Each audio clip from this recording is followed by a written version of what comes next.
Majlis ini juga adalah sebagai pengulangan ikrar, pembaharuan taat setia dan penyuburan ikrar seluruh rakyat untuk terus mencurahkan bakti di bawah naungan Duli Yang Maha Mulia Tuanku terhadap agama, bangsa dan negeri serta negara yang tercinta tanpa mengira kepentingan pribadi, anutan serta fahaman dan pegangan siasat.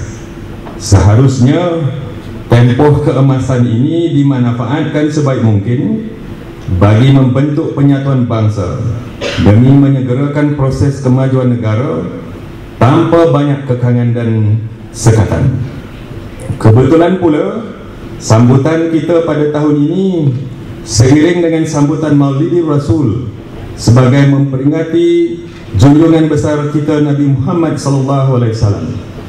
Maulidi Rasul tahun ini yang berbekalkan tema Wasatiyah Tonggak Perpaduan Ummah, kita diajak untuk menyemai bibit-bibit kesederhanaan dalam soal urusan harian, sama ada pentadbiran sosial, kemasyarakatan dan sebagainya. Malahan mesej kesederhanaan ini bukan saja terlingkung dalam kalangan umat Islam sahaja, bahkan boleh diterapkan kepada semua kaum kerana ia benar-benar berpaksikan ciri-ciri universal yang boleh digunakan pakai di peringkat sejagat.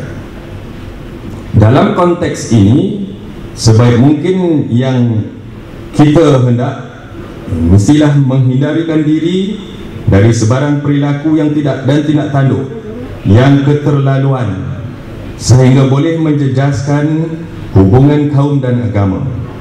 Soal ketaksuban serta perjuangan yang berlebih-lebihan ada kalanya tidak membawa manfaat, sebaliknya mencetuskan kemudaratan.